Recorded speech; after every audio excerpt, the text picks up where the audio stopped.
You're listening to the Whole Church Podcast. This show is a proud member of the Anazal Podcast Network. Our efforts to educate and unite the church are made possible thanks to all of our financial sponsors.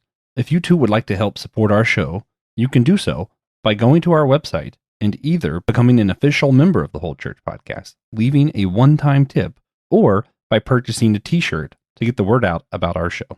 Thank you, and we hope you enjoy this episode. Ephesians 4:10 through 15 in the Christian Standard Bible say, "The one who descended is also the one who ascended far above all the heavens to fill all things. And he himself gave some to be apostles, some prophets, some evangelists, some pastors and teachers, to equip the saints for the work of ministry, to build up the body of Christ until we all reach unity in the faith and in the knowledge of God's Son, growing into maturity with a stature measured by Christ's fullness. Then we will no longer be little children, tossed by the waves and blown around by every wind of teaching, by human cunning with cleverness and the techniques of deceit. But speaking the truth in love, let us grow in every way into him who is the head, Christ." So in this letter to the church of Ephesus, St. Paul is writing to describe the nature of what the church truly is. And here he has just asserted the importance of Christ's harrowing to hell and subsequent ascension to heaven. Paul draws on the image as Christ gave the Great Commission just before his final ascension. And after this pericope, Paul writes of how the church should be enlightened and not darkened in understanding. Mike Morelli, how might this message of unity and roles in the church be tied to the harrowing of hell and the need to pursue understanding? First of all, let me say that I love this question because it just right out of the gates, it is, let's talk about the passing reference to Jesus' descent into hell as a frame for everything else that follows. That's just such a chef's kiss question for me. Hearing that, reflecting on it, I think for me, what it proclaims is there is no corner of the cosmos that Jesus has not been to and marked that territory and done the type of work that he does. And that frames what follows, which is typically when certain groups of people hear that part of Paul's letter, they're thinking about ideology and not being deceived by ideology and guarding doctrine, right? Pure doctrine and keeping it pure against ideologies and false doctrine. But the preface is saying, yeah, don't be tossed to and fro by ideology. It's bad. But it goes deeper than that when it's like, get out of the way of Jesus's retrieval of all that has been lost. Don't write anything or anyone or any corner of the cosmos as outside of the retrieval work of Jesus. And don't be tossed to and fro by anything or anyone that is distracting you from that. And to me, that's the kind of mission that I'm inspired by and want to get on board for. All right.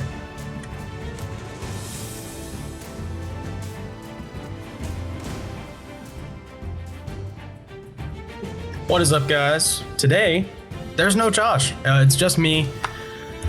So today we're doing a roundtable, which normally, if Josh wasn't here, I would just say no. Medium groups of people frighten me a lot, so it's just not my jam. 300 is cool, 2 is awesome, 4, petrifying. We'll hold your hand. Thank you. You call us mid? Did you just call us mid? No. Okay, just wondering. Medium? Mid. That's mid. different. Yeah. Okay. Medium is different. There's difference. So today we're having a little roundtable about evangelism and missiology. So, Christian, did you want to do the intros for posterity's sake? You can do the rest. I'll take care of you, as you deserve. So we are joined by the one and only Aaron Simmons, returning philosophy professor, all-around great guy, one of the best mountain bikers in upstate South Carolina. Chill Will from Chapel Hill Rose, big surfer, big pastor, big guy in all of our hearts, fan favorite, back on the show once again. And Michael Morelli, Personalist Manifesto's host, all-around great guy. What else is there to say? You teach at Northwest College and Seminary. Yep. Christian Ashley, host of Let Nothing Move You, aspiring pastor, searching pastor, hopefully soon to be pastor, freshly graduated. So yeah, and of course, we are all led today by the person who accompanied Jesus in the harrowing of hell, who led many souls towards righteousness in the midst of that. TJ Blackwell, how's it going, TJ? Welcome to your show. Thanks. Thank you. Make sure you go to our website and purchase one of our t-shirts. It helps promote the show, raises money for podcasting needs, and it gets others to know about the importance of our mission to educate and unite the modern church. And I hate to play into the bit, but my favorite shirt that we sell is called TJ Quote on the back. That's because there's nothing on the back. It's just the logo on the front, and it's clean. I love it. Super comfy. If you like listening to us, you should check out the Honest Out Podcast Network website. Link is below for shows like this one, shows that aren't like this one. 17 different shows that Christian hosts. A couple different shows that Will's on. It's all over there. Go check it out. And you probably won't be disappointed. And if you are, try a different one. Just keep going. Christian makes something for you, I promise. Just keep shuffling. You'll get there. You will get there. But now it is time for Josh's favorite sacrament, and that is silliness. It's impossible to not be united when you are as silly as we like to be here. So, today's silly question, and normally y'all have a little bit more time, but I will go first just to help. Today it is, what one character from Pilgrim's Progress would we most like to meet? So, Pilgrim's Progress, classic Protestant literature, if you're unfamiliar. And I don't really have a super interesting answer. It's just Christian. So if anyone has a more interesting answer, because why? Is Christian Ashley Christian from the book? Is it a biography of Christian's life? Okay. Yeah. I've never heard that joke before in my life. Never. Yeah. All right, good. Cool. Yeah, so Christian, who would you like to meet the most in Pilgrim's Progress? I feel for my boy Pliable. Like he was there on the journey, then the ways of this world came in. It's like, I feel like I could get in after that. Like, look, you feel shame over this, but we can work on this. I can help you in Jesus, man. Oh yeah. Aaron. So I admit I'm Googling the characters. That's okay. That's silly. It's been a while. According to the AI breakdown of the main characters and the descriptions of each one, wow. I like the idea of faithful, since I write a lot about faith and how to live into faith as a way of life. Not super stoked about the martyrdom aspect. Yeah, no. I prefer to die a very, very, very old person who did not have to be martyred. As a philosophy professor, talkative kind of resonates, but I don't like the idea that AI tells me this person speaks well but acts poorly. So that seems like a bad option as well. So maybe if we could combine talkative faithful, I'd probably land there somewhere. All right. Will, how about you? How about Aslan? Just kidding. I know Aslan's not. Yeah, man. No, as I Googled about 5 minutes before we got on about the characters, because it's been a hot minute since I have read this book. But I love the creative names. It's really creative names in this book. Oh yeah. Of all the virtues. And I did see Maul there, so I just got finished watching the Darth Maul series on Disney Plus. I don't know if it's the same Maul as Star Wars, but maybe George Lucas got the name from Maul from Christian's Progress, and probably not. Steal from the best. But since I'm going on sabbatical, I don't know. Is there a wisdom character, like someone who's like wise and can like direct and discern well? I exited out of my stream, so Yeah, I don't know him anymore. I don't know. I'm sure they're in there somewhere. It's somewhere with the virtue of wisdom and discernment to help me guide me through the next 3 months when I don't have like a rigid schedule of what to do with my time in a wise way, because I only have a limited amount of time to do this sabbatical. So I want to make the most of it, but also not be too rigid. So whatever character out there in this story, if they can walk with me, that'd be great. All right. And Mike, bring us home. Surely you are the one who knows the most about Pilgrim's Progress. Well, I Googled it too, to be totally honest. Oh yeah, we're on fire. Because when you sent me the outline, I reviewed it, and I was like, oh man, I really need to brush up on on Pilgrim's Progress, and then I didn't. And also, it was a bit fuzzied, if that's a word, by reading through Little Pilgrim Big Journey, which are like the adapted versions for kids that I've read and reread with my youngest, who really likes them. And what did he call it? Oh, he had this funny way of referring to the book that was not the actual title. He called it Puddle Glum. For whatever reason. Yeah, close enough, right? But I was thinking about this, though. I just need to find the proper name, the interpreter. So it's the house that it's like a rest stop along the way, and the interpreter has this house travelers can stay at, and he shows them pictures and dioramas to teach them the right way to live in the Christian life. So it's a bit of the Will vibe here. Someone help me discern, give me some rest, show me some cool art, and help me figure out this thing called life in this pilgrim's journey. That would be my first inclination, I would say. All right. Hey, this doesn't feel super silly, though. It doesn't. I feel like he set us up. But what's sillier than no one knowing the answer? Yeah, true. It's been over 10 years since I read the book. You know? I'm lucky I remember Christian. Right. It doesn't get much sillier than that. But for the actual real episode that we hopefully do know about, there are a few ways that the church has historically gone about missions and evangelism. And there have been times that the church has focused on conquest and forcing people into the faith. There are times the church focuses on preaching, calling people to convert. And there are times when the church will go somewhere and try to do work to help the community as mission work. And how have us here seen that done in the churches that we attend or are members of? I'm going to make Will go first because he is probably, I'm not going to, accuse anyone of skipping church, but he probably goes to church the most. Yeah, that's true. Except this summer I won't. So is this before, we're not talking about like accompaniment yet and kind of our understanding of what that is and kind of the Lutheran tradition. This is kind of like in general what in terms of evangelism. Well, yeah, I think Lutherans, as a Lutheran minister, as a kind of progressive Lutheran minister in the evangelical Lutheran Church of America, we when there was a merger of some Lutheran denominations in the 80s, Lutherans my denomination reclaimed Luther's definition of what the church should be in evangelism. He didn't necessarily like the church being called Lutheran. When people called him Lutherans, he felt that offensive. It was kind of a dig at him of creating something new. So he wanted to recreate this kind of euangelion tou theou, what he's reading in the Greek of proclaiming the good news of Jesus Christ. So the Evangelical Lutheran Church of America reclaimed or wanted to reclaim evangelical. Now, over the last decade or so, a few decades, there's been some movements and talks about whether to change that name because we don't want to be associated with mainstream American evangelicalism at this point, but that's still out there. Lutherans take a long time to make decisions, like any large church.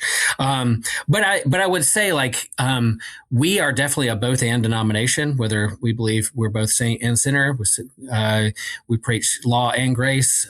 We are a both and denomination. So I think this kind of idea of proclaiming and preaching the good news of Jesus Christ, but also accompanying and walking alongside and meeting people's needs along the way is kind of how we've used evangelism and mission of the church. And I can talk a little bit more later on in terms of what we mean by accompaniment after other people chat there. But I think we're kind of a both end. Yes, we believe in proclaiming the good news of the grace of God found in Christ, but also walking with people and meeting their everyday physical needs as well in terms of the mission field. All right. Aaron, how about you? What does the churches you've attended or been members of, how did y'all handle missions and evangelism? I mean, it's probably fairly fraught in my tradition. So I grew up Pentecostal. I still identify as a Pentecostal, though if I remember right, our last conversation, I was talking some about why I no longer go to those churches very regularly. And it has to do with Will's point about not wanting to be associated with what that has now come to mean. I love Pentecostal's history and the tradition and its justice forward commitment to the priesthood of all believers. I'm not a big fan of what that looks like in a age of MAGA and Christian nationalism. Yeah. That said, what evangelicalism has meant has long been in these traditions very much a understanding of the Great Commission as going and making disciples, right? And so there has definitely in the churches I grew up in been a heavy emphasis on especially missions to other places.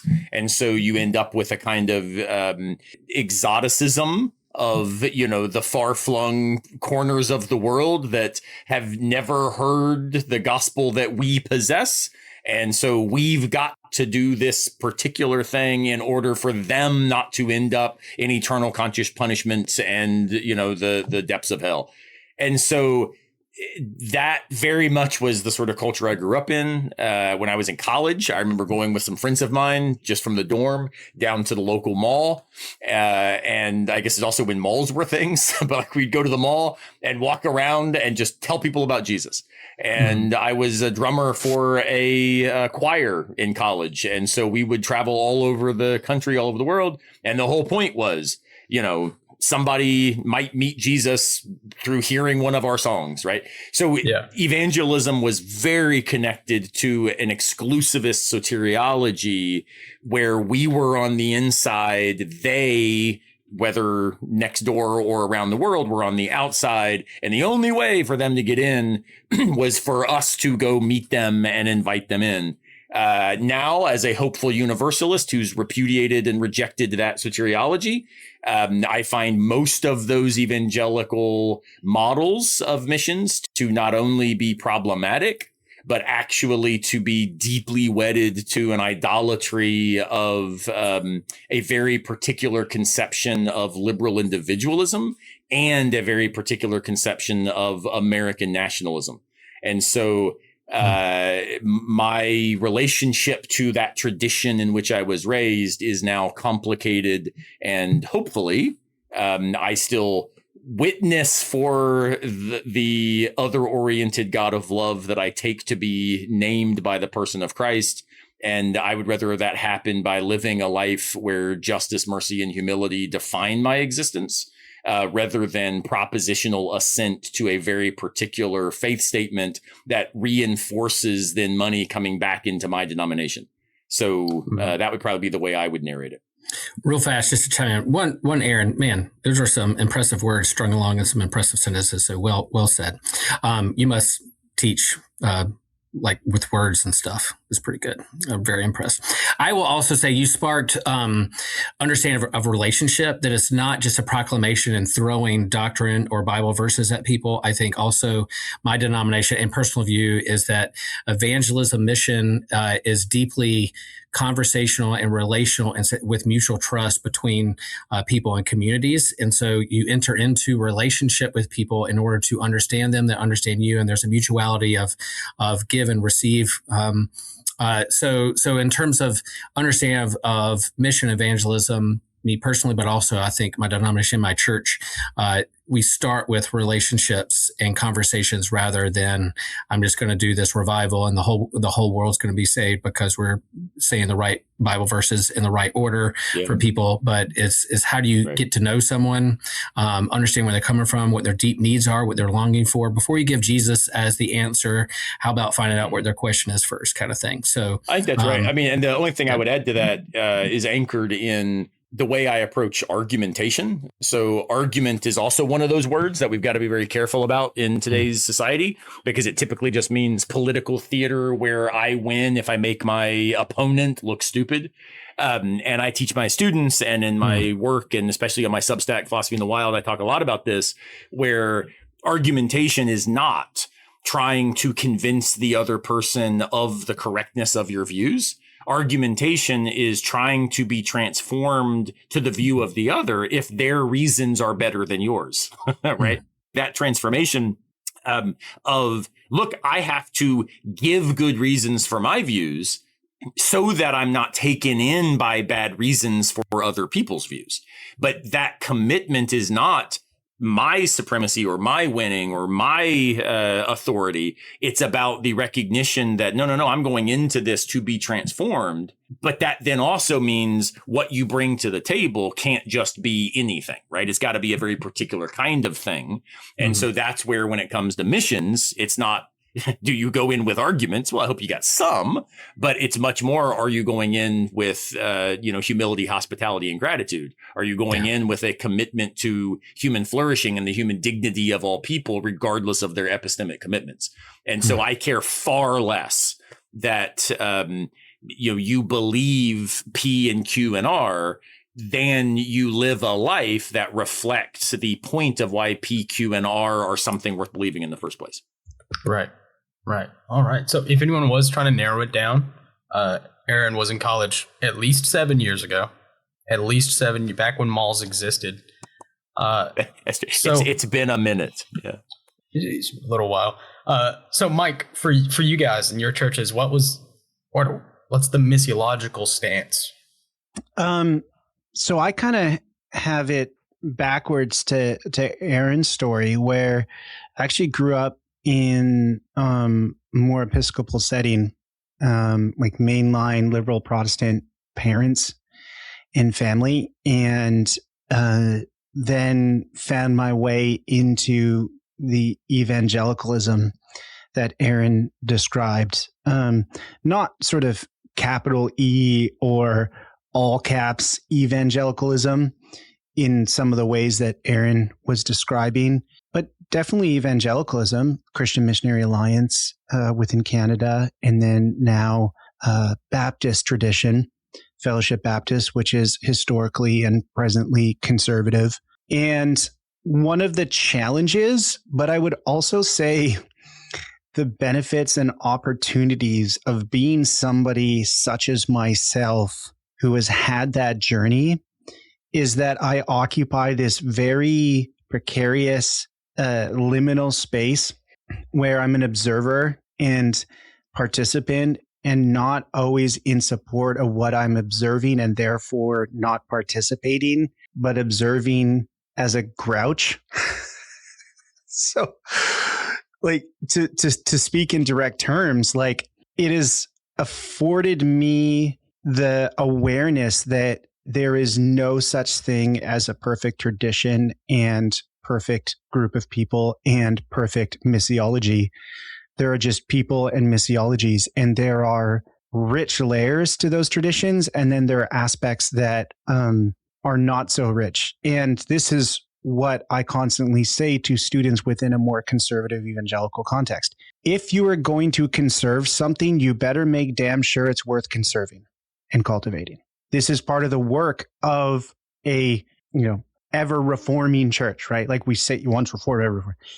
Actually, like, living true to that, to say, where has the Spirit brought me, and how do I observe and participate with some self-reflection? So that's all lead up to what I'll say, which is I do observe a kind of triumphalistic missiology within the tradition I currently am a part of.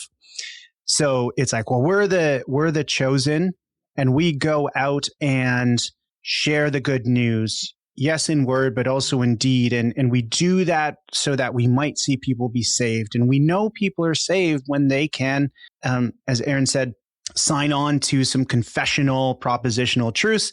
We celebrate that. We baptize, we get them into the church, and then we try to disciple them, but we're still kind of figuring out what that is, because all of our resources are going to the first part. And once we get them in, it's into a very programmatic way of doing church, which if you're trying to actually disciple people, you're swimming upstream, right? So this is where, Will and Aaron, you're talking about, it's friendship, it's relationship and hospitality before you tell them something that you think is of eternal significance, right? So it's living within this paradox of, like, if something matters to you, you want to tell people about it, but also, like, there needs to be a relational rapport before you do it.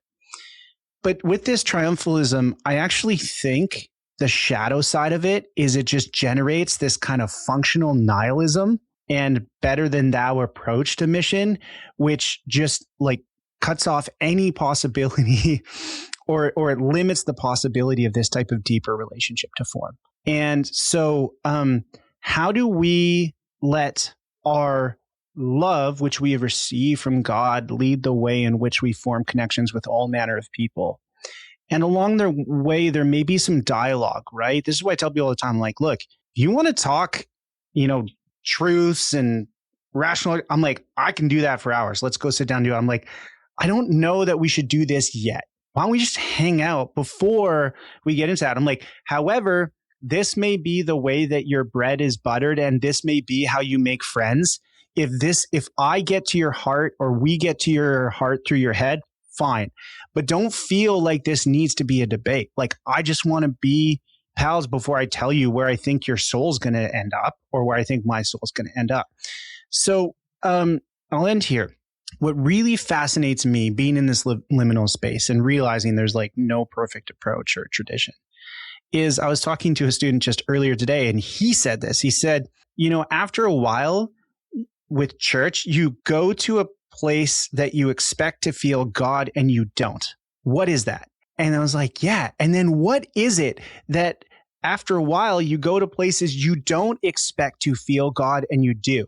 And that's the type of mission that I think God truly is on, right? Great Commission paired with the Beatitudes and those parts of the Bible where Jesus is like, hey, that place where nobody thinks that I would be? That is exactly where I am. And that is the beautiful thing about the mission of the triune God, is it is most evident in the places where we don't think it is. So it's not in the megachurch that like used to be a mall, and is now a church, or and like if somebody from the street comes on, people are like, oh, who's this person? We better get them to the person who's in charge of that. And it's also not in the older cathedral where people are like, well, I'll give money to see folks like this helped out, but I actually don't want to sit by them and get to know their story. And I'm like, no. The mission of God is precisely there in that world, not the church worlds that we've become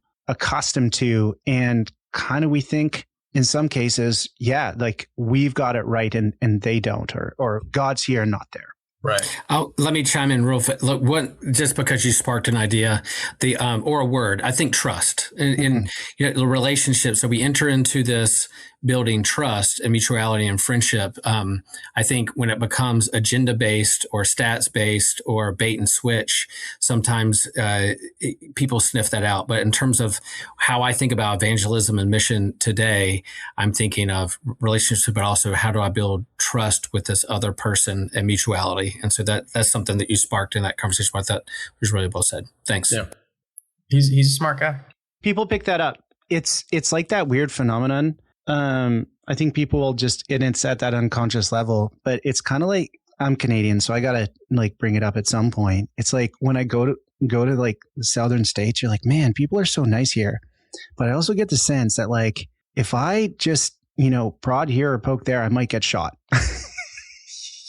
Yeah. Do you know what I mean? It's like, that's kind of like the evangelism strategy, like of, Christian, like so many Christians are like so nice and so just like obliging. But you're like, why am I picking up that if I say this or do that, like you're going to be thrown into the pits of hell? Exactly. Right? Shunned just immediately. Like, yeah. It'll happen. Well, and Michael, you may not know this, but I've talked about this on other podcasts many, many, many times. But I've been asked to leave lots of churches. Oh. And in every single case, it was because I had asked questions, not because I thought I had something figured out or was there to tell them how they should do it, but because I was perplexed by. And maybe even trying to make friends. Well, yeah, I mean, like for me, famously, I was at this one church and they had a conference about Christianity and gender coming up. And I went to one of the pastors and I said, that's so cool. I'm glad that we're having a conversation about this. You think it's a problem there are no women speakers? And, that was like, I don't think this is the right church for you. Like, yeah, probably not.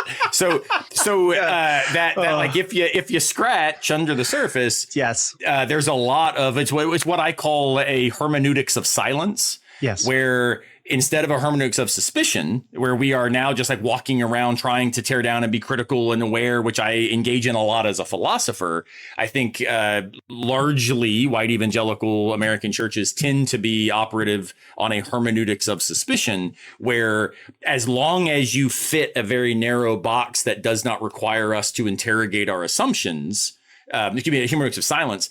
We just stay silent about this. Then you'll fit fine. As soon as you say, wait a minute, let's reflect about these assumptions. Why do we think this? What would it look like if we understood it differently? Why then would those people be seen as maybe closer or further away if we reconsidered this? As soon as you are not silent, that ends up inevitably showing some of the fragility of the community that they claim to be so deep. And so I agree entirely with you. There's a self-protective theology that often replicates itself through missiology because it's not now interested in how do we cultivate relations of trust. It's how do we replicate the community where we don't talk about hard stuff. Yeah. Right. Yeah. Now we brag about talking about hard stuff, right? This, the Acts 29 garbage. And so there's a lot of, oh, look how, gnarly we are. We'll talk about whatever. And you're like, no, what you're doing is just saying truly repugnant stuff and then acting like you're doing good theology. That's not what I mean by talking about hard things. I'm saying, are any of us living up to the economic model of Acts? Nope. Well, maybe we have work to do, right? Well, maybe we need to interrogate healthcare models. Maybe we need to think differently about economic policy. Those kinds of ideas are enough to get you escorted out, which I will say to anybody who wants to leave a church, you almost always will get invited to coffee with a pastor. So they'll usually buy you a cup of coffee while telling you you're no longer welcome at our church from experience. Mm-hmm. So. Mm-hmm. Right. So Christian, for you and your churches, what has missiology and evangelism been like? Well, I'll say real quick, Joshua's going to be very unhappy when he sees the size of this audio file, and love him to death. It's kind of his fault. Yeah, he brought 4 out of the 5 people here who are very long-winded, love to talk. So love you, buddy, but hate to say it, you brought it down yourself. It would have been worse if he was here. We just met and you called me long-winded? I'm glad that we have that trust. It's a good guess. Out of love, I will say such things. So for me, this is something that has always been a part of my life. I can't remember a time where I wasn't aware of these concepts, from as long as I can go back memory-wise, and being like, hey, we have a huge calling here. We have a personal responsibility for all these things, to reach the lost, to speak about truth to the world. And building off of, as I said before, the Great Commission. And of course, we had the final words of Jesus before he sends into heaven. Jerusalem, Judea, and Samaria, ends of the earth has been in my head for a very long time, because it was like, hey, this is part of what we're supposed to be doing. Like, you kind of think one of the last things Jesus says, kind of fairly important. Wasn't the final thing that he said, but it's in there. So what are we doing about that? And I learned along the way what I'm good at, what I'm bad at. And I'm not an evangelist at heart. It's just not me. I'm not a people person. I am an isolationist. That I have to fight against every single day. I'm misanthropic, as I've said many times before, and I've also had to fight against that every single day. And yet Jesus is telling me, look at you, look at what you're doing. How would that have happened without people pouring into you in their personal ministries and their personal missions? So why aren't you going out and doing the same? And you know what? That was big to learn that, it's not just me. It's not just lone wolf Christian who can do whatever he wants. I've got to go out and I've got to serve wherever that's at. You know what? I'm never going to be Billy Graham or any William Carey or anyone like that. And that's okay, because that's who they were called to be. I'm called for something different. I've had friends before call me an insidious evangelist because I don't open up conversations with, hey, you want to come to church? It's always, hey, getting to know them personally, seeing what they like, where we drive well together. And then after that going, now that we've established this rapport, and I go in there years ago, what about the church? Would you come with me to Sunday? And I did not know I was doing that purposefully until it was pointed out to me. It's like, oh, well, I guess that's how I'm wired. Someone else, they can be a street preacher all day long. That's where God has called them to be. Someone else is going to be called overseas elsewhere. And that's great. My job is to support them. So as part of that growing up, it was always that sense of, okay, I am told the tithe. Part of the tithing we do at this church is for missions. So they always specify like this is for building funds, this is for miscellaneous stuff, this is for missions. I always said, whatever I'm getting, as meager as it is, the vast majority going to missions, because I know local and abroad, that's where the biggest impact is going to happen. So the churches I've been with, I'd say the vast majority have always had something local. The one I'm currently at, we have a food pantry that's open up during the week multiple times where people can come in if they're in hard times. So we reach with them, see what's going on, pray with them, give them something to eat. We serve with a local ministry called The King's Daughter. That's for battered women, abused women, and their children to make sure that they're taken care of. Recently, we had some people from Wycliffe come over, and I always thought it was Wycliffe. It's Wycliffe. And we have raised money to pay for the translation in Malawi, for all of the Gospel of Mark, all for 1st and 2nd Timothy, I think, because we had asked for this and we gave more than was asked. And to be a part of that makes me feel great, not because, just look at me, look how great everything is with what's going on. But like, no, actually doing something that will impact someone I will never know until I'm up there in heaven. They say, hey, you were a part of this. I'm here because of you and because of that person, because of them. And that means the world to me. Christian, when you speak, I'm thinking of the Bible verse that kicked off this episode, where there's different roles and gifts that people have, and not everyone's called to every single one of those. That it was like a Pauline personality, Enneagram, Myers-Briggs test, I guess. Before there was Myers-Briggs or Enneagram, there was Pauline talking about the gifts of the Spirit. That we each have gifts, extroverts, introverts, all of the above. But yeah, I mean, I think part of that is discerning our gifts and where God is calling us. And some are meant to be, or called to be up front and lead the big revival or preaching or teaching. Some are more behind the scenes and support staff. And it's just as important than it is the one up front. So I think your discernment there and speaking to where we're being called with our gifts and how God uses that for the building up of the kingdom, as it says in that verse, I think is pretty important. I'm glad you lifted that up. Mm-hmm.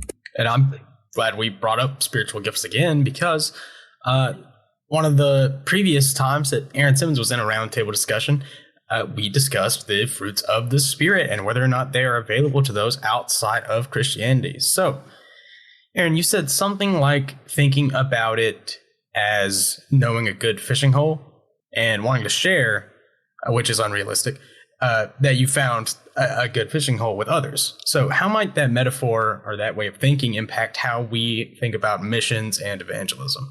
Yeah, when Josh reached out and he was like, hey, I want you on this episode, I was like, dude, are you sure? I'm the wrong guy. I'm kind of opposed to evangelism and missions as it's traditionally understood. He was like, yeah, no, remember this great metaphor you used? So I genuinely don't remember using that metaphor. I think it's a cool one. Mm-hmm. But here's, I guess, what I must have meant, which is part of wanting to share the good fishing hole, which, again, is absolutely anathema. Not you don't share about your honey hole, because what that then means. My roommate found it. Yeah, all the people find it. Now it sucks. Right. This is a bad idea. You always keep it to yourself. Anybody who's ever posted a picture holding a fish on any trout fishing, Facebook group, 1,000 respond. Oh, amazing. Where were you? And the response is somewhere I'm not telling you about. Right. So despite the stretching of the imagination here, what I mean, I think, is this: where I find true joy, where I find my sense of existential fulfillment, where I find what I would describe as the greatest traction with the human condition without trying to overcome it, is somewhere like where I'm catching trout on that spot on the trout fishing stream, right? It's, wow, everything has come together. This is what contentment is. And so why wouldn't I want to invite others into that space, right? This is everything I think is right. So how can I get more people to vibe with this? I am going this weekend to a metal show, a deathcore band called Signs of the Swarm. And I'm super stoked. I'm taking my son. And I think mosh pits are like this too, despite the obvious violence. Mm-hmm. It's like, I want all my friends to come with me and stage dive into this place where true embodied togetherness and contentment happen, right?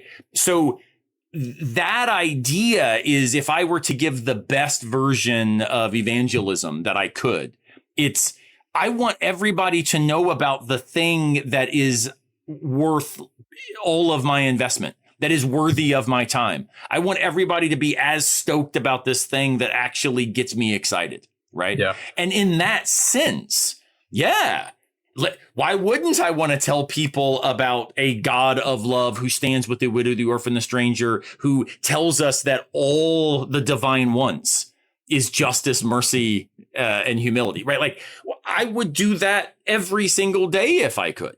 Is there a way to do that without it circumscribing, I've got a thing that now I can pass to you in some sort of capitalistic exchange logic? That's what I want to avoid. And that's why I think the honey hole metaphor, the fishing hole, works for me, because it's not, I've got the thing, now I'm giving it to you. It's no, hey, come join me in this awesome space, but your being here changes this space now, right? Yeah. And we've got to find a way to be here together. It's not a limited resource like you can fish out a spot. You can't overfish the Holy Spirit. It's not something you're going to fish out. There's the quote. And there's the quote on the back of the shirt. Come on, TJ. Boom.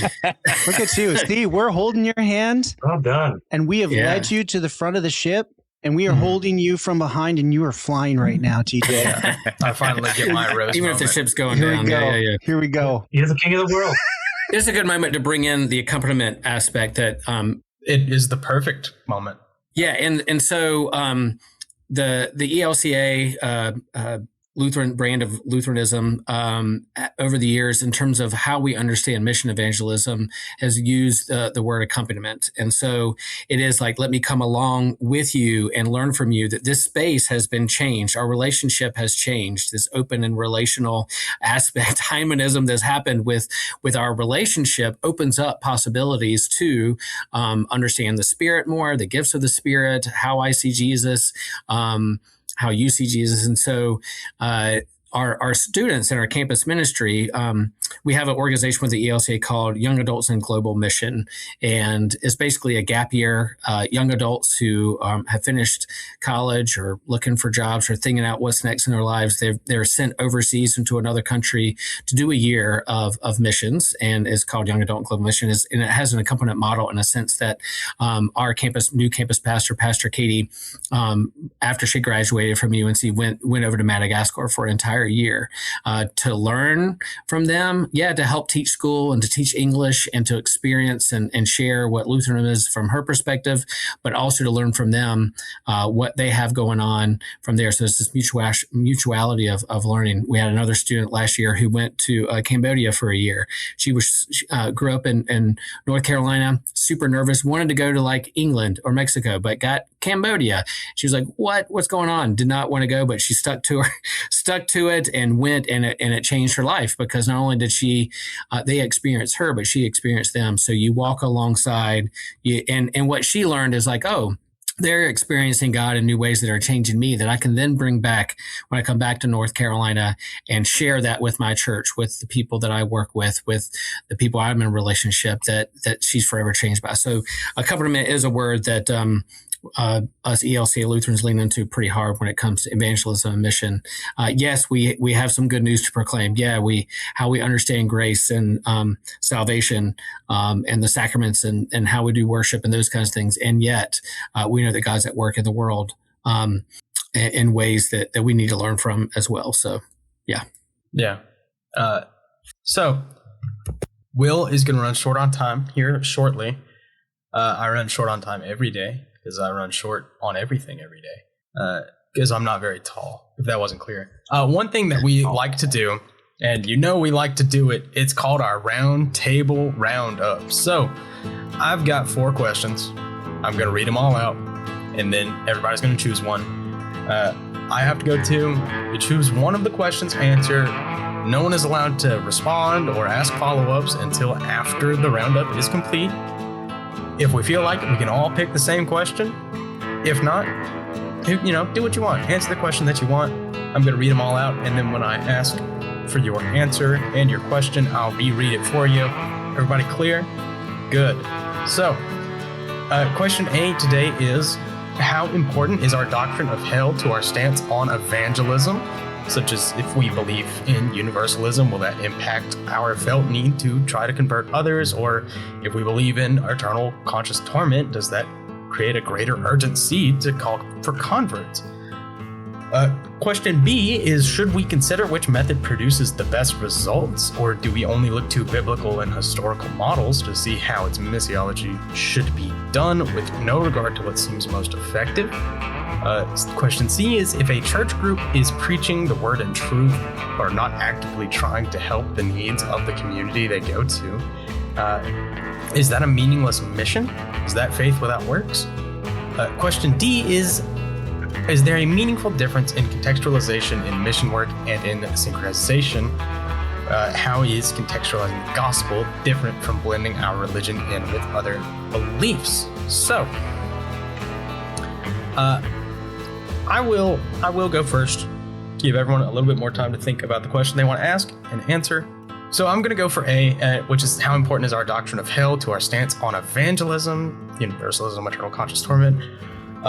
To me, I don't think our doctrine on hell is particularly important. That's just me personally. Just because evangelism is something we're called to, regardless of whether or not you believe someone is going to be eternally consciously tormented for converting or not.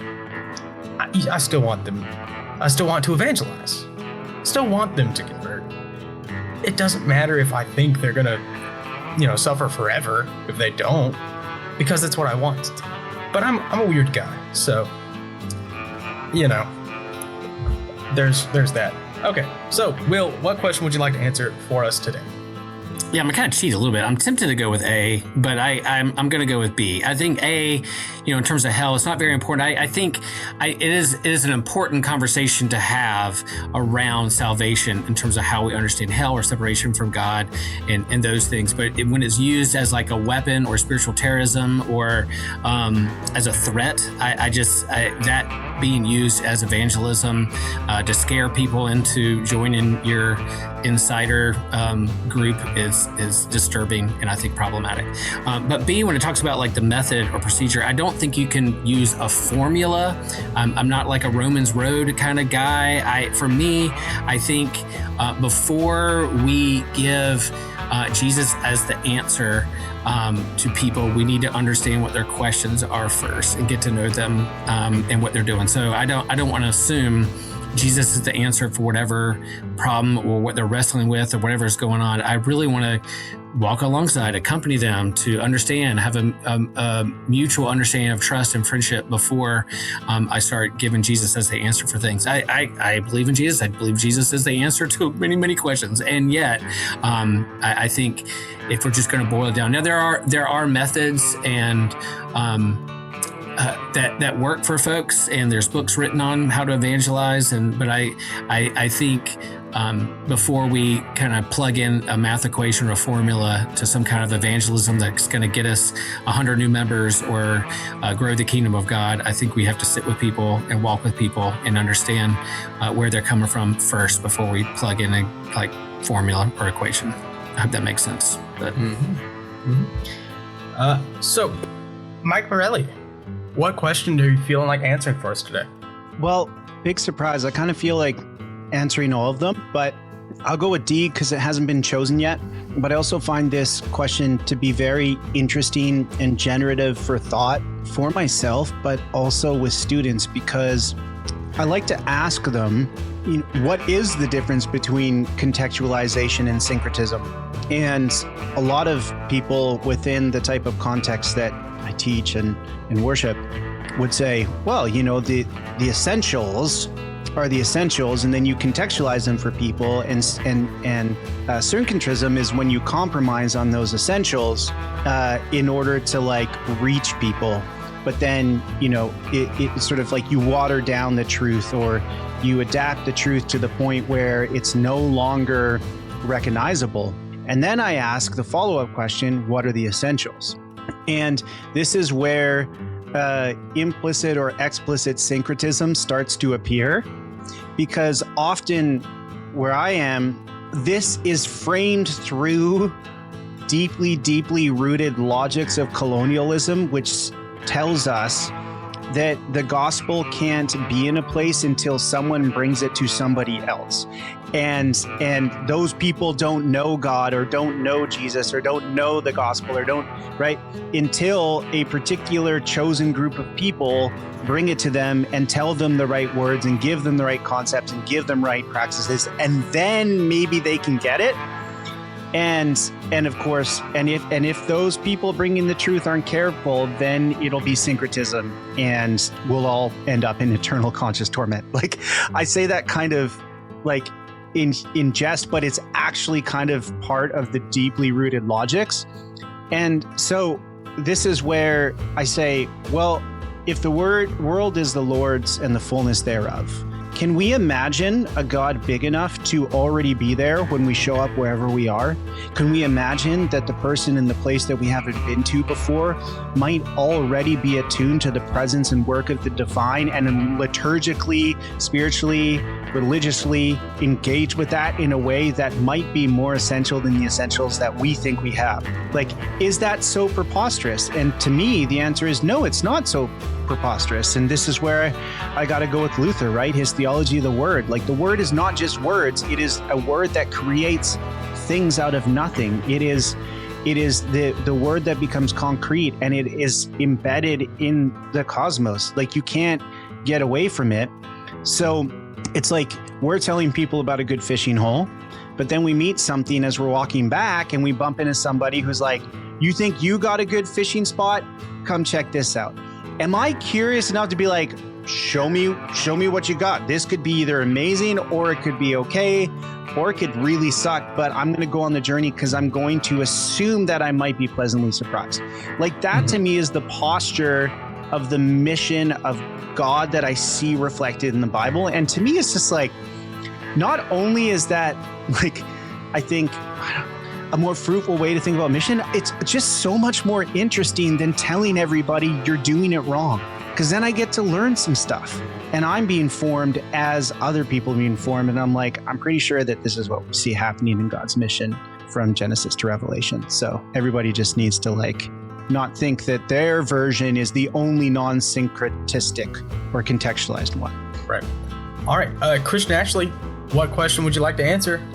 Well, it's a surprise for everyone, not A. It should be self-apparent where I'm there. But I'll actually leave with B. Should we consider which method produces the best results, or do we only look to biblical and historical models to see how if missiology should be done with no regard to what seems most effective? It's not a one-size-fits-all issue here. There is no singular way in which to be evangelistic, in which to be a missionary. It is, who has God called you to be? If the only way to make someone end up meeting Christ is to be a street preacher, I'm out of the equation. It's not who I am. Other people are gifted in that regard. They can meet a person, meet them for the first time ever, speak truth in their lives, and it's great. That's how God designed them. Me? Game over, man. Like, can't do it. But if it actually meeting with a person, getting to know them more over time, gaining their trust, that has worked very successfully and sometimes not successfully with me. Like, I don't have a 100% success rate, because no one does. Not even Jesus did. He failed to convert the Pharisees because their hearts were so far apart from God, and they're going to end up where they're supposed to be. It's not Jesus' fault that happened. He did what he could for them. So all these things, like, we need people who are great at apologetics involved. Like, people are going to have questions. I excel at that a little bit more. Someone has an issue with the problem of evil, or, I have church hurt. Well, so did I, and I've also felt that too. I can be with you in that moment. Or if it's something I don't have a context for, I can at least listen to them, see what's going on, and actually be with them in that time to help answer their questions as best as possible. And also learning 3 magical words, I don't know, which is what you say when you don't know the answer to a question. But I do know person X who is capable of this. Would you mind if I brought them in? Or person Y went through the same thing you did. I can bring them in. You can help relate to them the way you can't to me. Like, there is no one-size-fits-all method here. Like, I have never been plucked from the road to go meet the Ethiopian eunuch. But I have been in moments of my life where I was the only person in this person that I have never met before's life who just happened to strike up a conversation with me, and that's what they needed, was to hear the gospel. So just be prepared and know that you're not suited for everything, and other people are. So that's why we're the body, because some people are arms, some people are legs. You all know how it's supposed to go there. Like, just use it effectively. All right, and last but not least, Aaron Simmons. What question would you like to answer for our roundtable roundup today? So just because it's not been chosen, I'll do C, which if you want to read it again for the fine folks. Yep. If a church group is preaching the word in truth but are not actively trying to help the needs of the community therein, is that a meaningless mission like faith without works? So I would just challenge the idea that you could preach the word in truth if you're not meeting the needs of your community. I am with Kierkegaard on this one. I think that would be misunderstanding what the gospel is. And so as far as I'm concerned, God can move through all kinds of broken vessels, and thank God that this happens, or, I would be pretty worthless in the world. However, I don't have much interest in hearing about who God is for people who don't love immigrants. I don't have much interest in hearing about who God is for people who are fine with healthcare not being offered to the poor. I'm okay not hearing about who people think God is if they're okay with the devastation happening in Gaza and not seeing the moral dignity of those people. I'm fine not being educated about who God is by folks who are okay with authoritarianism that undermines democratic commitments to the epistemic equality of their neighbor. So my view is that's not the word in truth. That's a false gospel anchored in a very particular conception of self-importance and Americanized notions of God looking an awful lot like white heterosexual men. And as far as I'm concerned, I'm better off without that God. So I am a fan of telling people about the kindness that I think is modeled by a God who shows up in the world as servant, who says, I'm involved with all of you. I love you all. But I'm very much more on the side with like Bono, who says, why don't we go where God is acting, where God is working? And that's almost always going to be with the marginalized, the oppressed, the outcast, and the forgotten, not the empowered who happen to find themselves in Christian nationalist churches while running the Department of Defense and bringing in theological justifications for eliminating the lives of those that God loves. So that would be my answer to C. All right. So now that we have completed our roundup, Mike, I think that was your first one, right? Your first roundtable? I believe so, because there was another one where it's just like rapid fire, but yeah, that was different than roundup. Okay. Yeah. Cool. So congratulations. Now is usually the more fun part for our guests. Now that we're done, do we have any rebuttals, follow-ups, general responses to anything? I just have a question to Christian, because Christian, you said almost as if it would be obvious where you would stand on the question about hell. I'm just interested in where that would be. Yeah, we're meeting for the first time, so I should be a little more not obvious, because it's not obvious. Yeah, I am eternal punishment. I am eternal separation for people who have, the final blasphemy of the Holy Spirit is not following God, is not, becoming his servant and having every opportunity in the world to do so, and God honoring their choices and sending themselves really to hell. And yeah, I'm not happy about that. I'm not like, yes, I'm so happy that person that I hate is going to be there forever. It's like, no, that's part of my personal responsibility as well as missions and evangelism is also to avoid that fate, if possible, if they've actually been called. Mm-hmm. I appreciate you explaining that. And I have lots of my philosopher of religion in me wants to like take the bait because I think that view is morally repugnant. But I am interested in the fact that TJ, you said A would have no difference. And it sounds like, Christian, you're saying, well, it doesn't have any difference because we're called to evangelize and there's this real outcome for why we should. I'm on the side that says, as a hopeful universalist, it radically changes the way I understand evangelism and missiology, not in the sense of, do I want to live a life that hopefully becomes part of a cloud of witnesses for anybody who sees it and finds that of some compelling, account of who God might be. But I definitely think our doctrine of hell does change the way we understand mission. And for what it's worth, Christian, I actually think part of what was so heavy and impossibly heavy growing up in that very same view that you hold. I was there until easily my early 30s.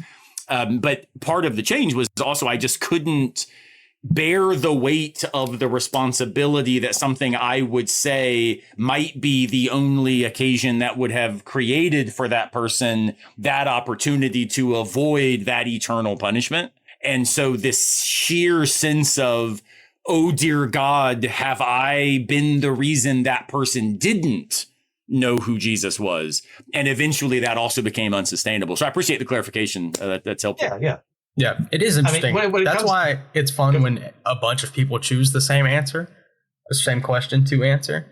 Because Tristan and I kind of have the same answer, but for completely different reasons. It's cool. So Yeah, it's always been something on my heart because I always remember, we probably all heard this at some point in time. I shouldn't assume. That's my problem for today. That quote from Tim Gillette of Penn and Teller fame of how he only really has respect for Christians who are actually, evangelizing other people. Because if you actually believe in this hell, if you actually believe in this place of eternal torment and you're not telling me about it, yeah, he's not a Christian to this day. But at least you cared enough to say something. And I would say to the burden effect of that, there is a burden. Yeah. But we work for the God who can take our burdens away. Yeah, right. That is a this really is the old Seinfeld episode, right? I mean, this is the Seinfeld episode where Elaine's dating David Puddy. And she finds out he's a Christian, and she's like, "Why aren't you trying to save my soul?" Yeah. And he's like, well, "This is why you're going to hell, because you're too bossy, right?" So there is definitely if you really believed that thing, I don't know. Yeah. How do we go to movies instead of being on the streets talking to people? If we really believe this, how are we not, why would we ever go to a concert when in fact we could be outside trying to witness? I do think there is a consistency problem for some people, but I like, Christian, that you're biting that bullet. I think that's admirable. I just want to sort of add a little analogy that has been fermenting that may contribute to this, or maybe help resolve some of the tension or unload some of the weight. I did a meme the other day where it was, the Spider-Man crying meme, like Peter Parker crying meme, and then smiling. The caption for it was sad dads when they hear Bryce Dessner quietly remolding the pop soundscape. Now that's a deep, deep cut reference, but Bryce Dessner plays in the indie band The National. The National is like sad dad music. It's just it's not niche. They're more popular now than they were when they started. Yeah, almost mainstream.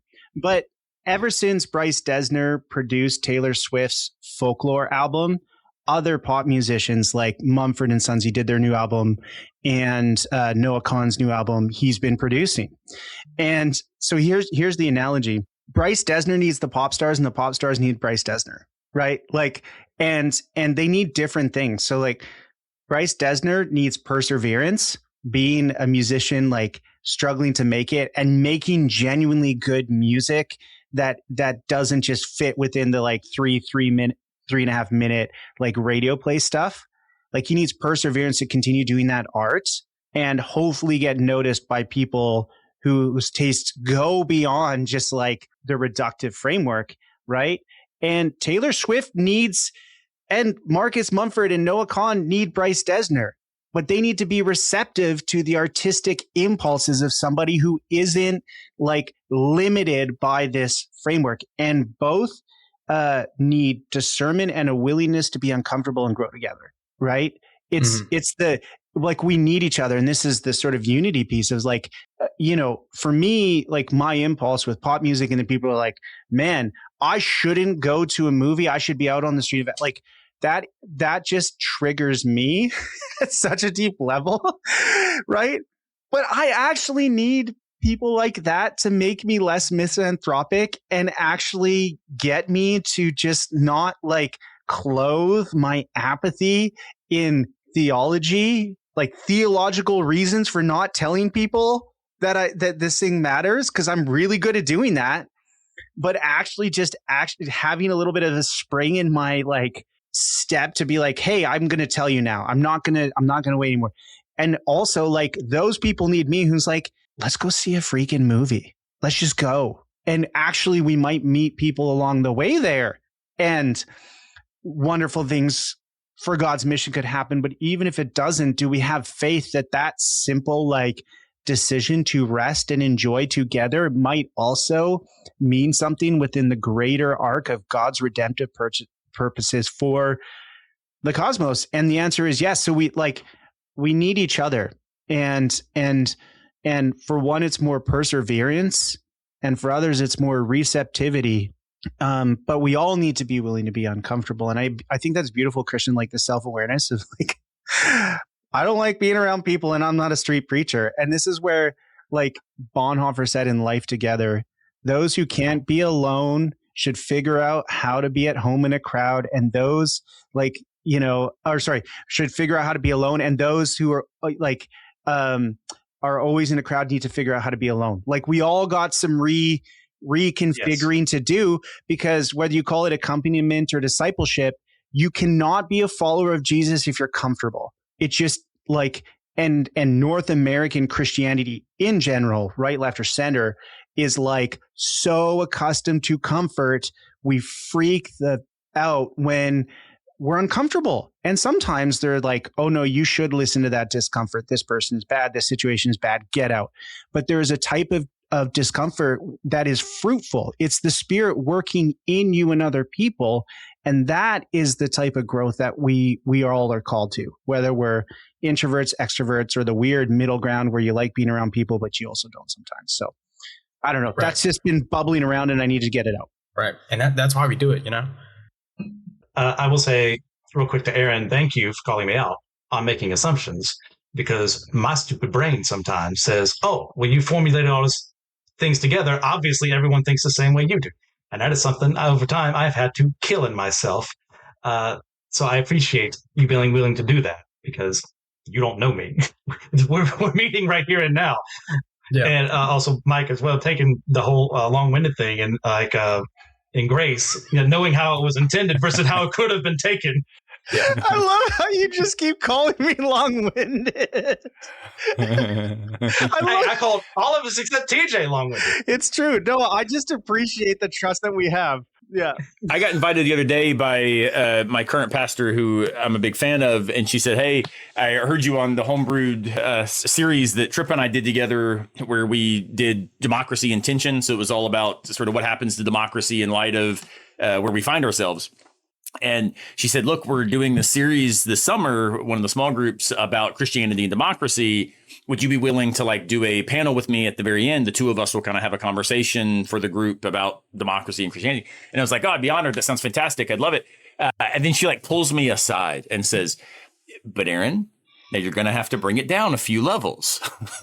So for what it's worth, Michael, I'd rather be called long-winded than unintelligible.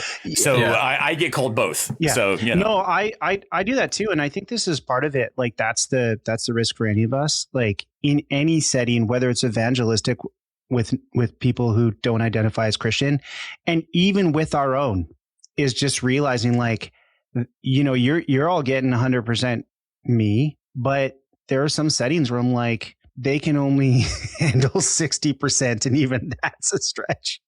I just shut off that part at certain points.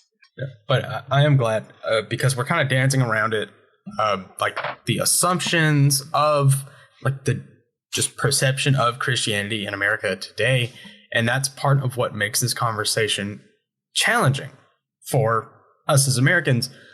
Not you, Mike. But no, it is still, as far as I know, it is still a problem in Canada. It's like, the way I describe it, it's like Coke Zero or Diet Coke in Canada. Like we're the Diet Coke version or the Coke Zero version, and the jury is still out as which is worse, sugar or aspartame. Mm-hmm. Yeah. It's like both are bad for you, but what are they doing to you, and which is worse? Yeah.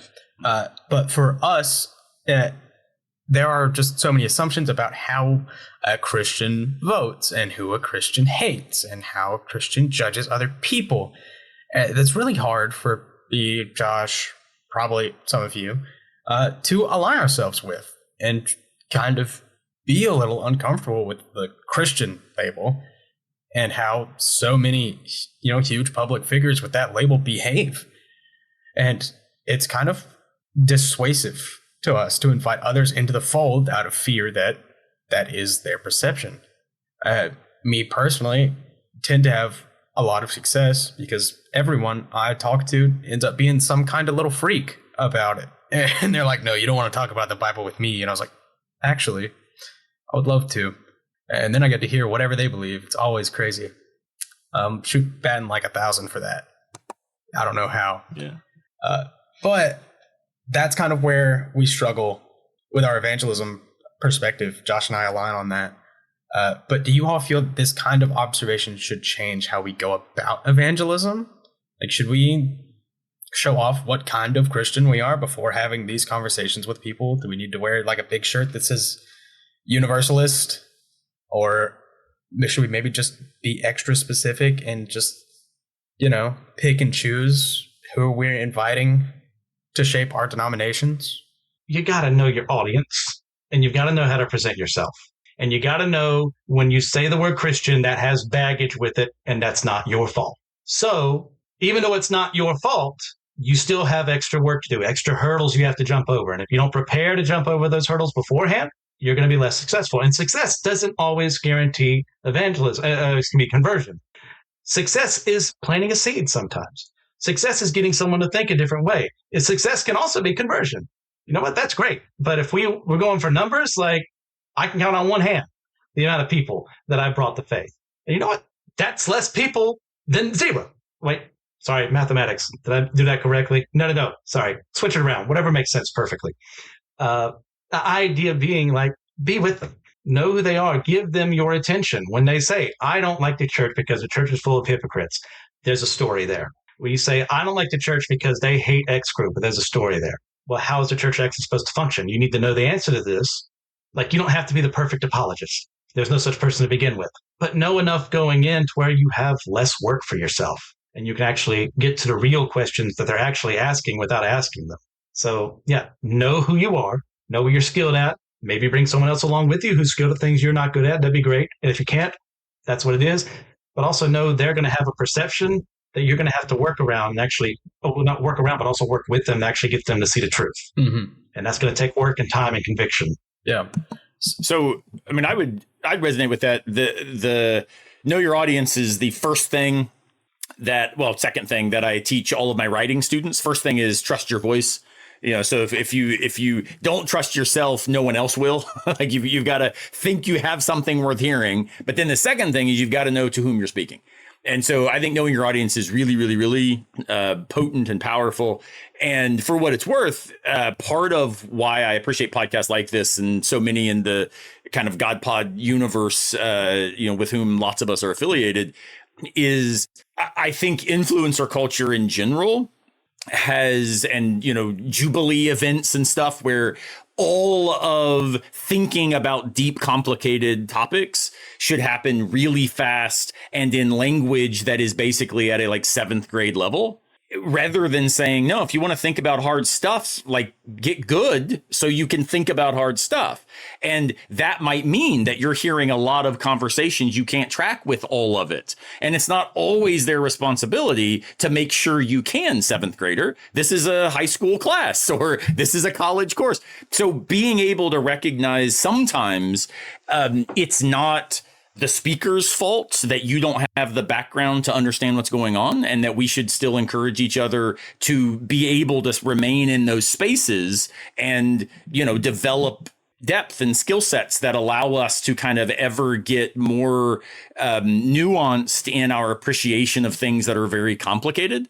Now, that said, The temptation, especially on the left, is a kind of smugness where we hide behind, complicated words and our attempt to sound articulate rather than recognizing, but if we talk a lot about, the marginalized, but aren't willing to talk to anybody who can't read Heidegger in the German, we are the people that we are critiquing, right? So I appreciate, Christian, your point, and I think it's exactly right. I would just say something when it comes to, TJ, your original question about, so what about the American church today or American Christianity today? Doesn't that make evangelism hard? My answer would be unequivocally, yes, it makes it hard. And what it's done is caused me to think a lot about what do I mean by conversion? And I no longer have, and here, Christian, you and I will definitely disagree, I have zero interest in converting a non-Christian to Christianity. I have enormous commitment to converting evangelical Christian nationalists to a Christianity that actually is concerned about the people that I think we're supposed to care about. And I am absolutely convinced that we should be invested in converting those who have allowed Christianity to become, back to Michael, your point about, syncretism, to become, synonymous with militarism and American greatness and white supremacy and, the absolute narrowing of the beloved community. I want to convert those people all day long. But I think the way to do it is probably not through the tools that they're using, right? I don't think the tools of militarism and dehumanization are very effective. And I think what they are effective at doing is creating a lot of resentment, a lot of fear, and a lot of anxiety. And so my thought is, all right, well, what does it mean then to model discursive charity to those who I think have abandoned a commitment to conversational engagement? And to be honest, I don't know. I'm trying the best I can to figure that out. But I think it probably is going to look like saying, I hear what you're saying. I know that you think you've got good reasons for this. Let's actually unpack those reasons, which means I'm probably going to stay in this conversation longer than I actually think is worthwhile, because I think you're worthwhile, right? The view you hold, I find horrifying. The reasons that you're giving, I find irrational, if not just absurd. And yet, to Christian's point, there's probably a story for why you think these reasons even count. So let's go bowling and think about this. Now, are there lines? Of course, there's going to be lines. I've just no longer got the energy or time to talk to white supremacists about why racism's bad. You know what? Life's too short. I don't have any interest in trying to convince the complementarian why gender equality is something we should take seriously in a democratic society based on things like equality, right? But do I find worthwhile those humans as absolutely equally morally dignified as, myself, my family, or the people I love? Yeah.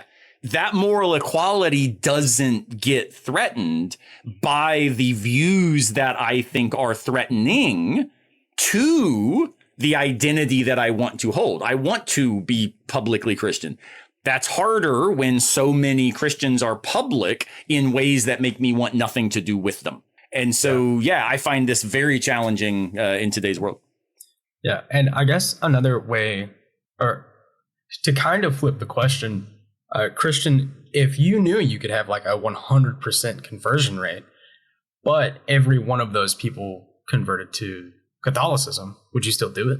I mean, I disagree with many things in the Catholic Church, but if they're saved, it's game over. Like, we can argue about doctrine all day long. If they're with him, who cares where they end up as long as they're doing what they're supposed to be doing?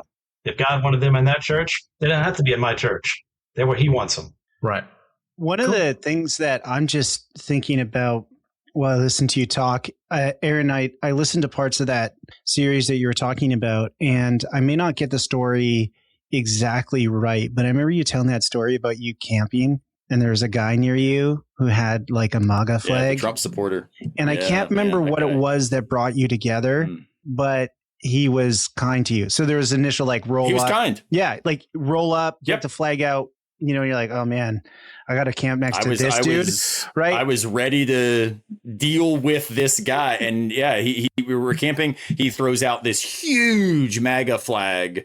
You know, may have been Trump, whatever. You know, some. Yeah, I forget the actual flag. It's been a while, but you know, put this not like one of those just like, oh, you know, it just happened to be. This was like strung with paracord across trees. It was a come and it was like it was a come and disprove me wrong type thing. Like it was a yeah. Which is a crazy thing to bring on a camping trip. But I mean, like this is the world. To Michael's point, he then and I was just already, but then he comes over later and is kind and nice. And what it was, Michael, is we start talking about Siberian Huskies. Yeah, and there you go. You know, it's like, they're most amazing dogs, right? And he leaves with this kind of like, hey, if you need anything at all, man, I'm right next door. Come over, it's yours. Mm-hmm. And it ticked me off. Like I think I said in that conversation with Tripp, like I was angry because I needed him to be the person who allowed my narrative to hold fast. And he wrecked my narrative. The same thing happened. I don't remember if I told this story or not there, but the introduction to one of my books, it's about determinate religion and deconstruction, not deconstruction in the YouTube sense, but in the like OG way, the philosophical notion. And I was sitting at a table at an Atlanta bread company, and I had, you know, Derrida and Heidegger and, you know, Levinas and whatever, all like smeared out across a table, probably annoying the owners of the establishment because I was clearly not ordering enough food to justify taking their real estate. But this guy comes over and he says, excuse me, I don't mean to bother you, but what are you working on? And I said, oh, I'm a philosopher. I'm working on a book. And of course, like unprompted, he sits down and starts talking, you know, and turns out he is a grad student, a seminary student at Bob Jones Seminary. And, you know, Christian, however conservative you are, like my hunch is you are straight on your way to hell liberal for the Bob Jones crowd. Compared to them, they're like, absolutely. Hold my beer. This very much this crowd, they are they're intense. And so I, again, once I heard this, was just, man, I don't have the energy for this conversation. I got to get this book done. I'm trying, you know, and it turns out it was lovely. Absolutely fantastic. Like 2 hours talking theology together. And he got up and I remember him saying something like, man, you know, you've not convinced me that postmodernism is a good idea, but you've absolutely given me an awful lot to think about. And I appreciate that. And we shook hands. He left. And the introduction to that book became a funny thing happened while writing the introduction to this book about the importance of determinate religion and deconstruction. This encounter is the whole point of deconstruction. It's the humility with which we relate to what we think is stable. It's the erosion of binaries that we think have no middle. It's the interrogation of the certainties that actually cause us to miss the openness to truth, right? And yet, we both met each other in determinate locations. It wasn't in order to show that openness and humility. We just, you know, mealy mouthed, whatever, everything's the same, your way. It was no, I was a Pentecostal postmodern philosopher of religion, and he was a fundamentalist Baptist coming from a Bob Jones background. We stood in determinate locations, but met internal to the deconstructive openness to each other, the face of the other confronted in both directions. And that's the thing that I find traditional evangelism to shut down today, but maybe the idea or the promise of evangelism to open onto. Yeah. And that's why I'm opposed to what evangelism tends to mean. I am all for what I think evangelism is meant to offer. Right. Yeah. Rest in peace, Atlanta Bread Company.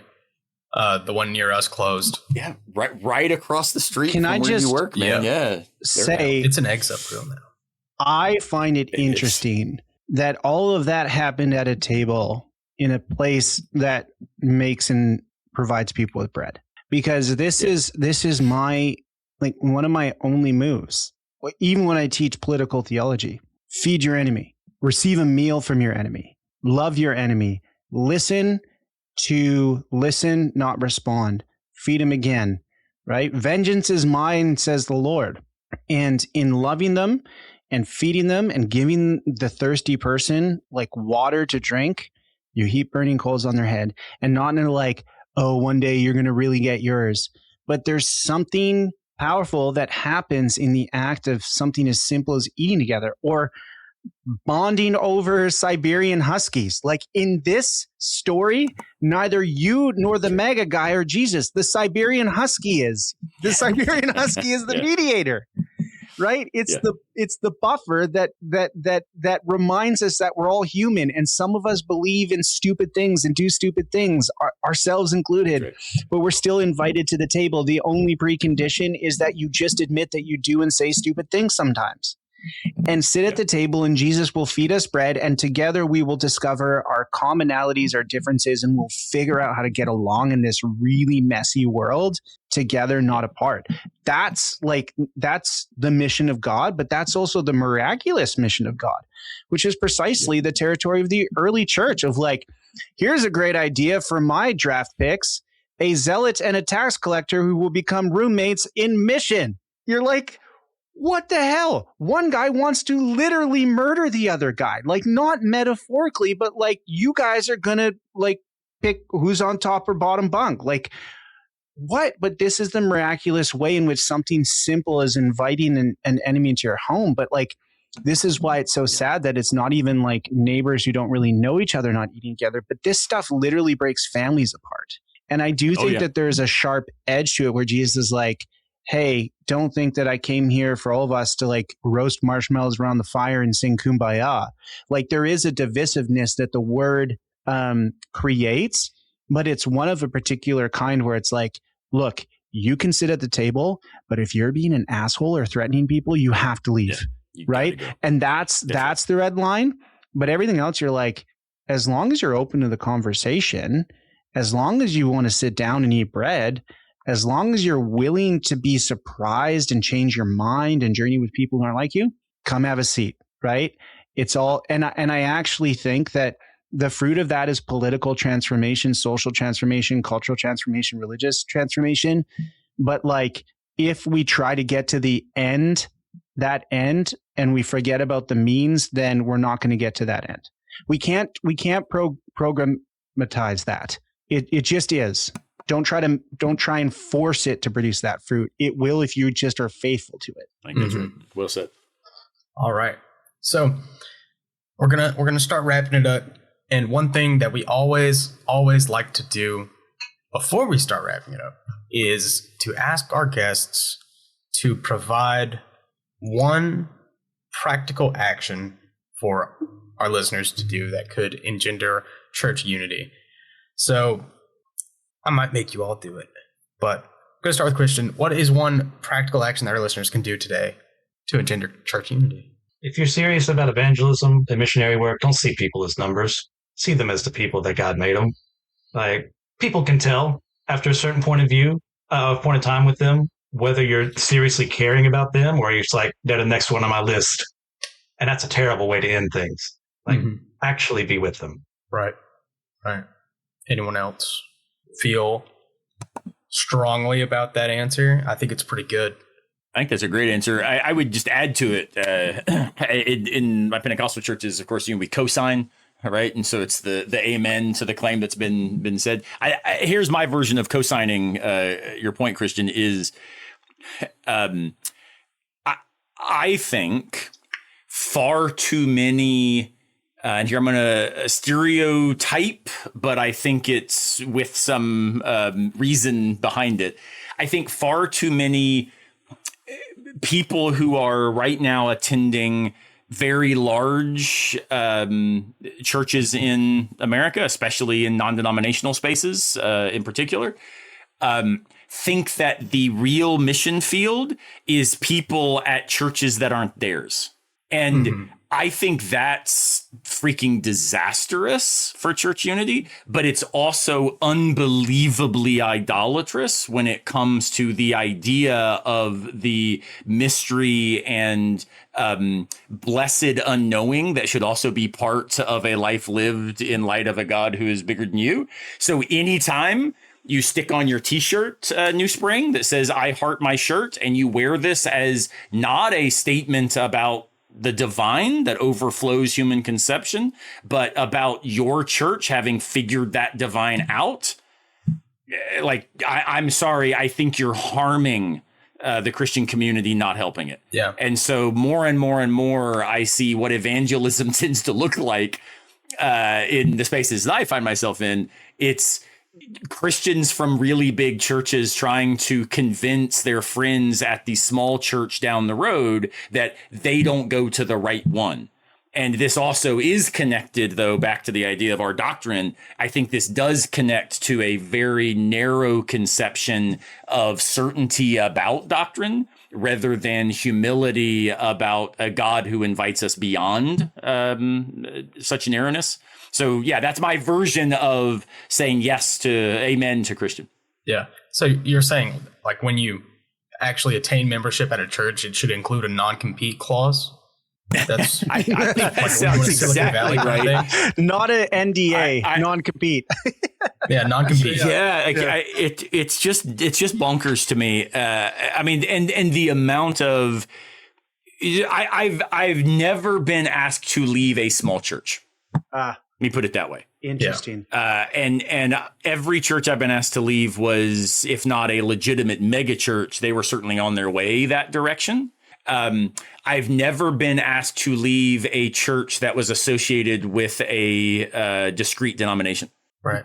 I've only been asked to leave non-denominational churches because, notice, this idea of themselves needing to wall in what they are unbelievably terrified people will see as fragile and weak, right? They need to show this Pete Hegseth about, look, I'm so strong, we don't put up with any of that weakness garbage. We've got this figured out. God is our God, and we've got it understood.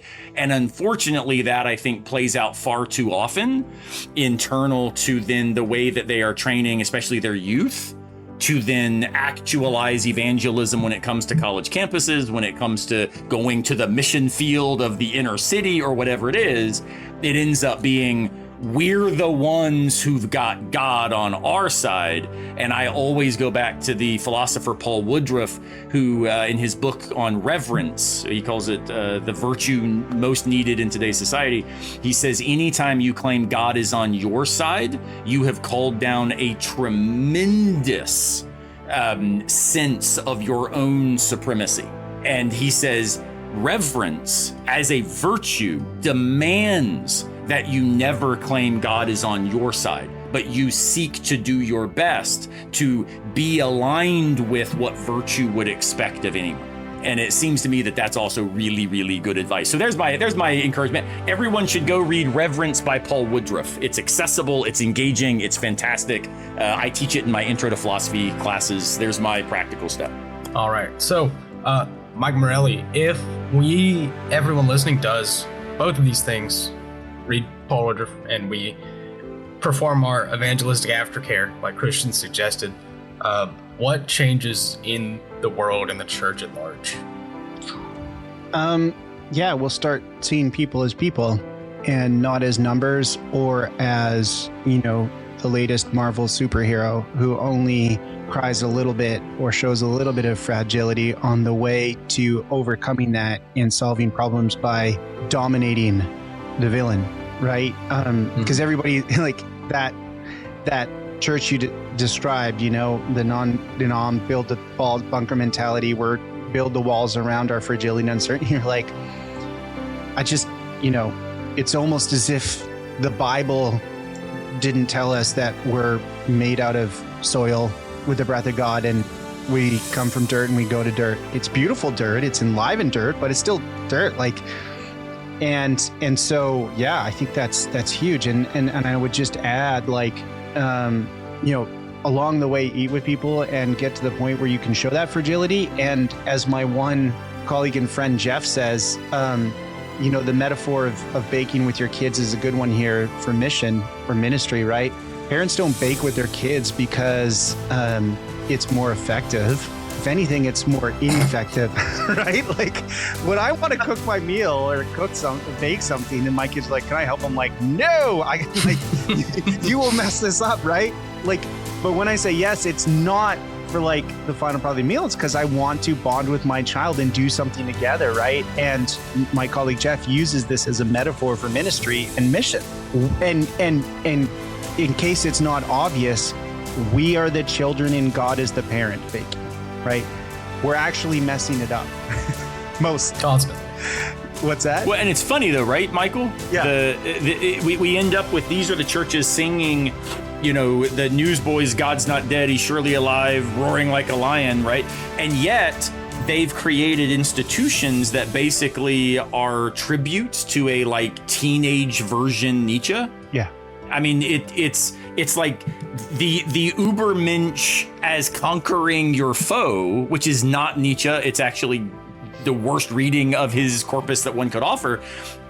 It's like they took the guy who says God is dead, which I have done a lot of work suggesting that's the most important phrase for Christians to take seriously today. But the people then screaming God's not dead are the ones who are actually most enacting the teenage version of the death of God, as we're the only ones who get to decide what right is. Everybody else is wrong. Get out of my way, you people who are holding me back, right? Yeah. And that irony is, it would be funny if it were not so tragic and it were not harming so many millions of people. I mean, the sheer number of people who have died because of the destruction of USAID should be enough to cause us all to repentance at the altar of how have we become blinded by a disregard for the suffering of the world's, populace, right? But instead, we're all cool as long as, we get together on Sundays and like the people who sit next to us because they're not scary. So I think we've got a long way to go.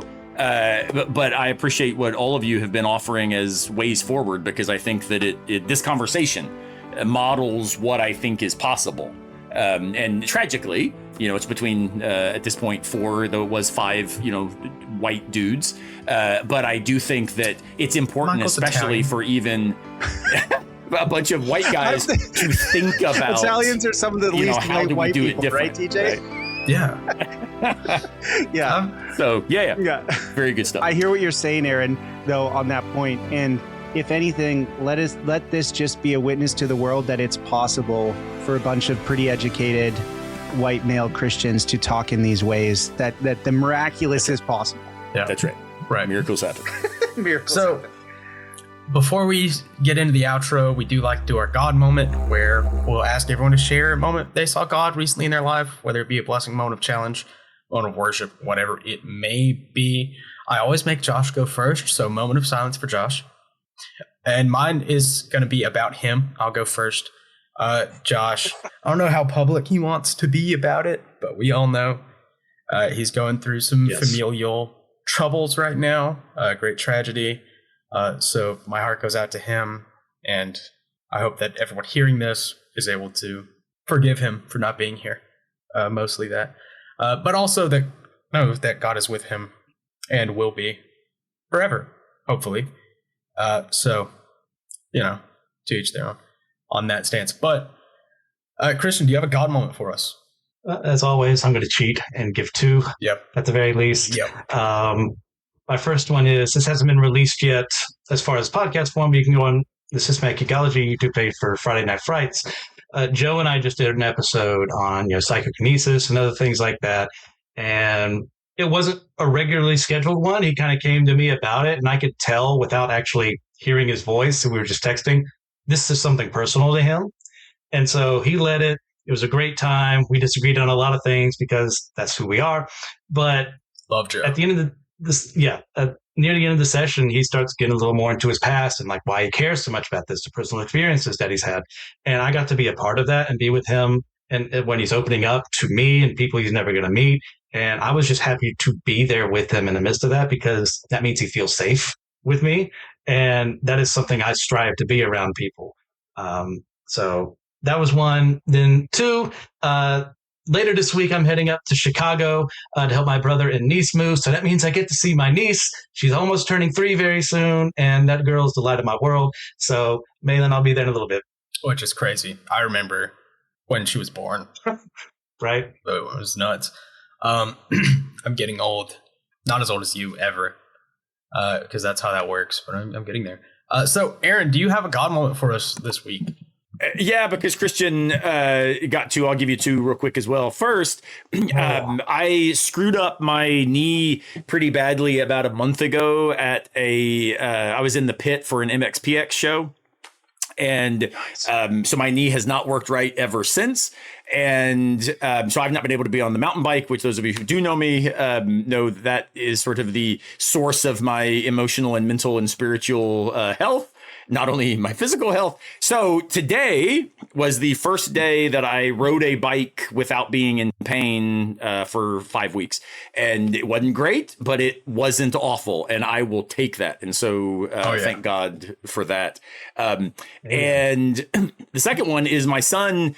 He's fine, but he ended up in the ER this weekend for some stuff that was scary for a moment. And turns out everything is fine and it's being able to be handled. And other than our absolute broken, unjust, miserable healthcare system that is inhuman, and the amount of money that now I have to pay to have found out that my son is okay, I am thrilled that he's okay. And obviously tests could have gone the other direction. And so, I'm pretty stoked about that as well. So, all right, Mike. Yeah, okay, I'll get to. I've had some really good conversations today. This one, and one with a student and one with my pal. And so that's just really God moment-esque.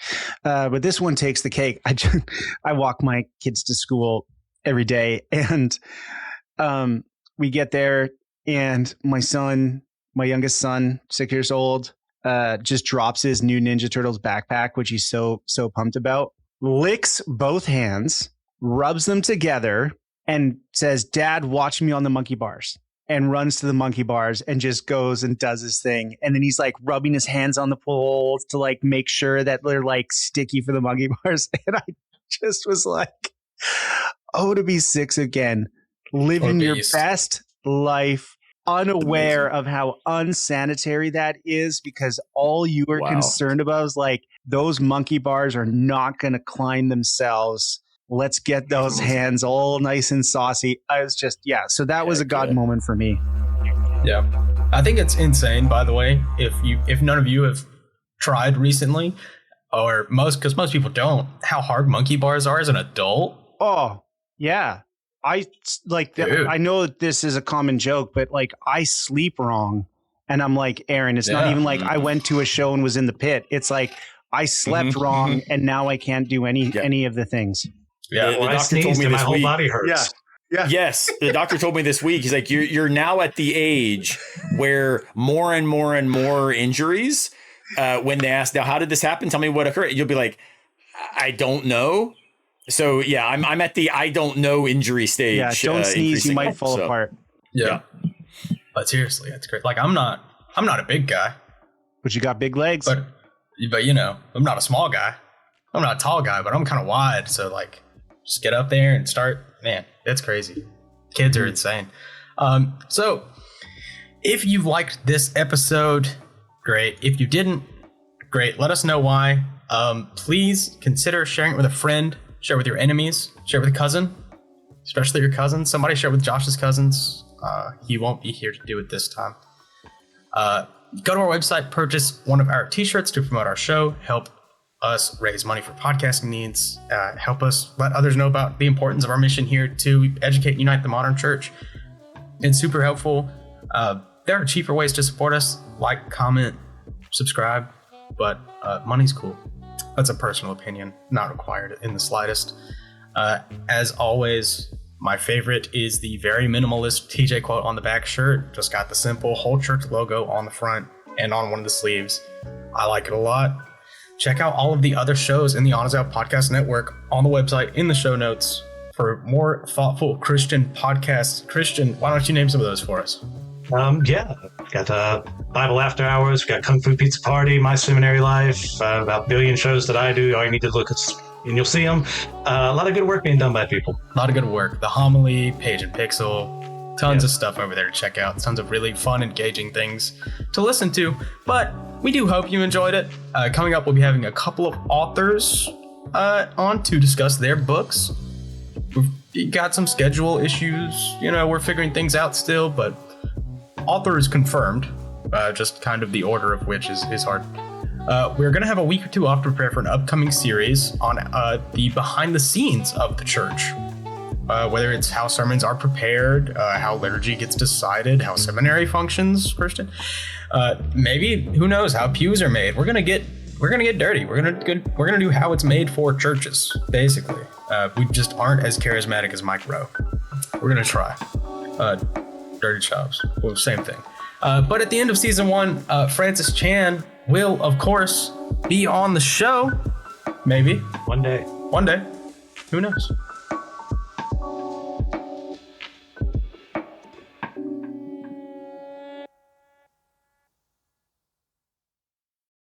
Thank you for listening to the Whole Church Podcast. Remember, if you too would like to help support our efforts to educate and unite the church, you can do so by going to our website in the show's description. Consider becoming an official member of the Whole Church Podcast, leaving a one-time tip, or purchasing a t-shirt to support our efforts. Thank you again. Let's make the whole church whole again, together.